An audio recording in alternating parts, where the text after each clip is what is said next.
Sa halagang 120 pesos, abot kamay na ang mga ulap. Ito na ata ang pinakamalapit na Sea of Clouds na na-experience ko sa pagkarami-rami ng mga bundok at lugar na ating napuntahan. Hindi na kailangan magpakalayo-layo dahil dito sa Tanay Rizal ay matatagpuan ang campsite nito. Ito ang Tarasagulod.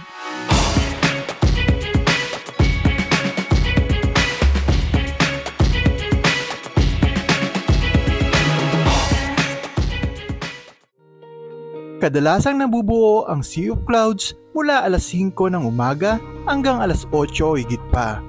Kaya minabuti ko mag-overnight dito para siguradong masisilayan ko ito.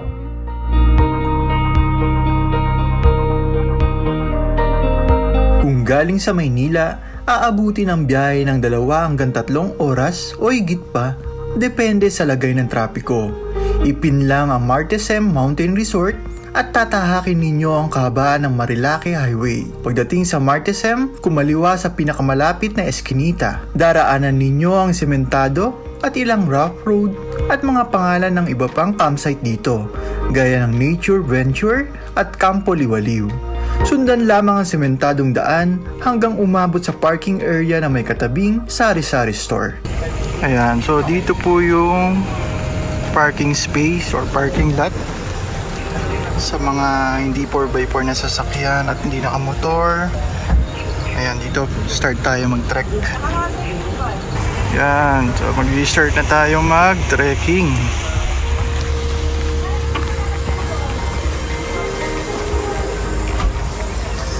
So oras ngayon 9:05. So malalaman natin mamaya kung gaano tayo katagal magte-trekking. Sabi nila 30 minutes, pero siguro depende pa rin sa pacing natin kasi medyo maputik talaga yung dadaanan. Ano, kitang-kita oh. So make sure naka-sandals o naka-hiking shoes para hindi madulas.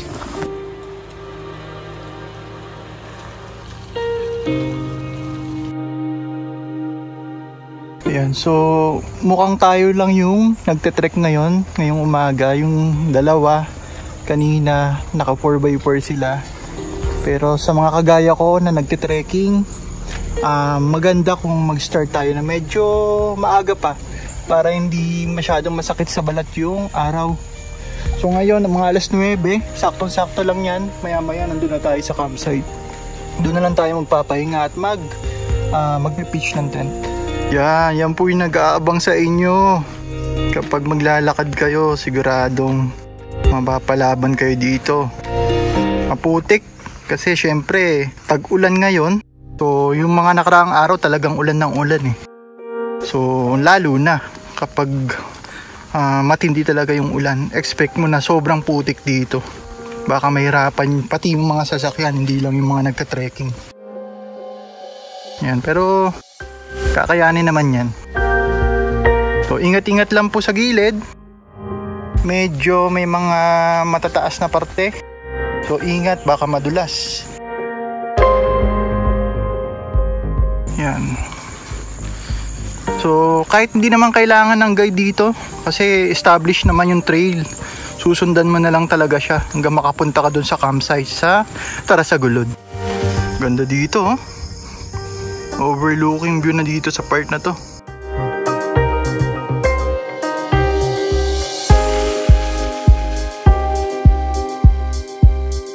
What's more dun sa unahan, di ba?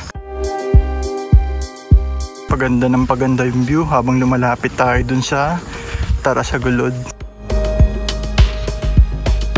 Marami tayong nakikita na parang may mga ginagawa pa. Siguro mga campsite din yan. So asahan natin sa mga susunod na taon o buwan, baka maiba na rin mga nakatayo dyan na campsite. So maraming pamimilian yung mga turista. Yan, tingin ko yung nasa dulo, mukhang yan na yung Tarasagulod.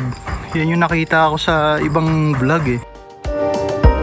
So 5 minutes, 10 minutes na lang siguro yan. Ayan, time check, magna 9:30. So tama nga, more or less 30 minutes talaga papunta sa Gulod. mula doon sa pay parking sa unahan. Dito tayo sa gate na nung Tara sa Gulod. Mukhang meron din sila ditong service kung gusto nating sumakay. Kung ayaw natin mag-trekking, dito tayo sa pinaka-main.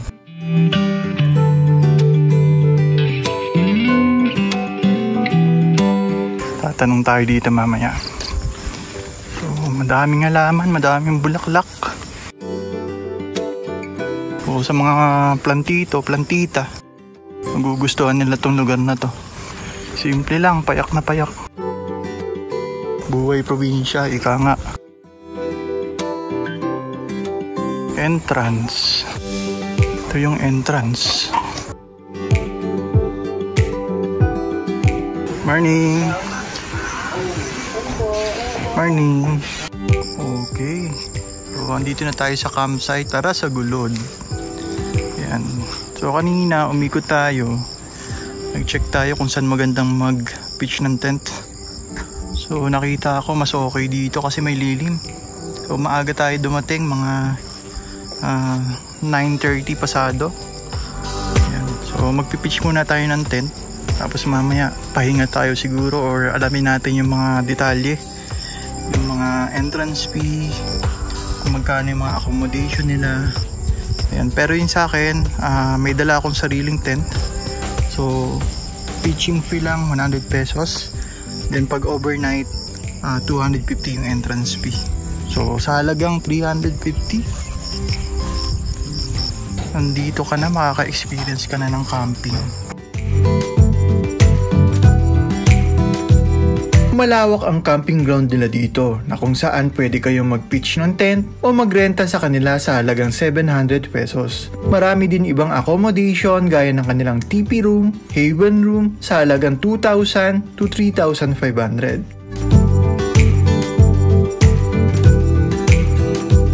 Sa lahat ng guests, pwedeng magdala ng food para sa dinner at breakfast at walang corkage fee na babayaran. Bago mag-dinner, ay sinulit muna natin ang magandang view ng sunset at kabundukan.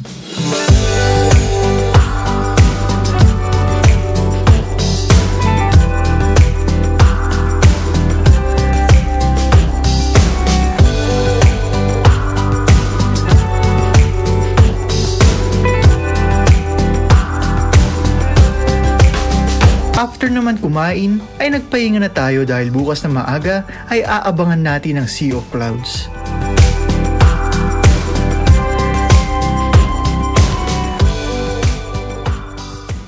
Madilim pa ay gumising na tayo para silipin ang paligid. Malamig ang panahon at tila nababalot tayo ng makapal na fog. Saktong-sakto para sa mainit na kape. Hello, ayan. Try natin maglakad-lakad. Puntahan natin yung view deck dun sa unahan. Ito po yung itsura niya ngayon dito sa Tara sa Gulod. Magsi 6:30 ng umaga. Ayan.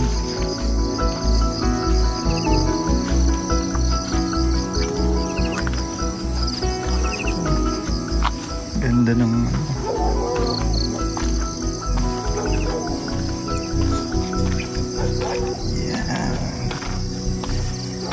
yung mga ibang guests dito sa Tara sa Gulod. Shout out po sa kanila. Shout out, sir. So, mukhang magsasamgyup sila. Morning po. Morning. Sige lang po. Puntaan natin yung view deck sa una. Yan. Ayan. So, yan na yung Sea of Clouds. Tunay na Sea of Clouds na to. Hindi na to fog talaga. Ayan. Grabe ang kapal. Ang kapal ng Sea of Clouds dito. Guys, punta na kayo dito sa Tara sa Gulod. Mas okay talaga pag overnight kasi pwedeng makakita kayo ng sunset tapos sunrise din sa umaga. Tapos syempre Sea of Clouds, diba? So kitang kita, oh. Grabe, ganda. Grabe. Grabe, ganda.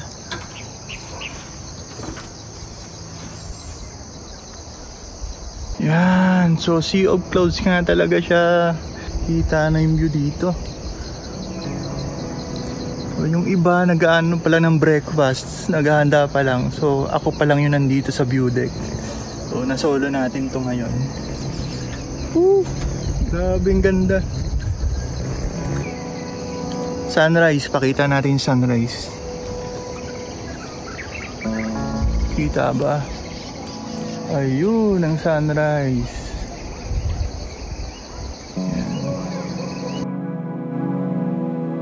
At ayun na nga, maswerte tayo at nagpakita sa atin ng Sea of Clouds.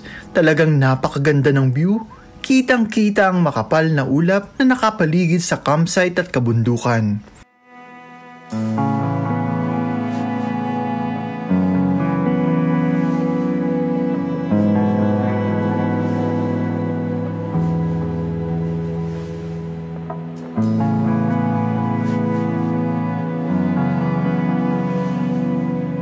Habang tumatagal ay nagsimula na ding magsidatingan ang iba pang mga turista. Mabuti na lamang at nauna na tayong pumunta sa view deck at nasolo pa natin ito kanina.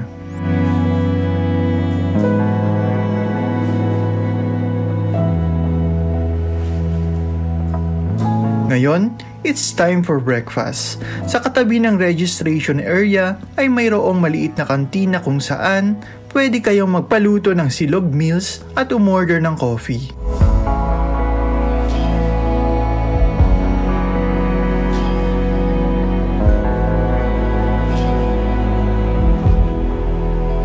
Umikot na din tayo sa iba pang mga scenic spot dito sa campsite at nadaanan ng iba pang nakasama nating mag-overnight mula pa sa Bulacan. At since medyo tumataas na ang araw, ay minabuti na nating mag-pack up at mag-check out. Ayan, so ngayon, check out na po tayo. So, mga mag-aalas 9. So, tama lang to, hindi ganun kainitan. So, magte-trek lang po ulit tayo papunta dun sa jump-off point. Pauwi, pwede kayong sumakay sa kanilang shuttle service para ihatid kayo palabas papuntang Sitio Mayagay. Para naman sa mga kagaya ko na hindi naman nagmamadali, ay pwede naman ulit mag-trek papuntang paid parking. Mula dito ay sumakay naman ako ng habal-habal papuntang Sitio Mayagay na kung saan pwede na kayong mag-abang ng jeep papuntang Kogyo or Barangay Sampaloc sa Tanay. Sa ating panibagong adventure ay talaga namang namangha tayo sa ganda ng tanawin, lalong-lalo na ang masaksiyan ng malapitan ang Sea of Clouds. Isang karanasan na naibahagi namin sa inyo. At bago matapos ang video na ito, ay nagpapasalamat kami sa inyo na patuloy na sumusuporta sa amin. Asahan ninyo, madami pa tayong tutuklasin ng mga lugar at ipapakita natin gaano kaganda ang mga lugar dito sa Pilipinas.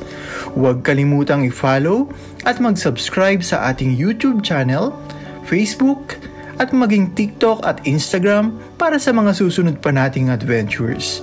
Thank you and see you on our next video.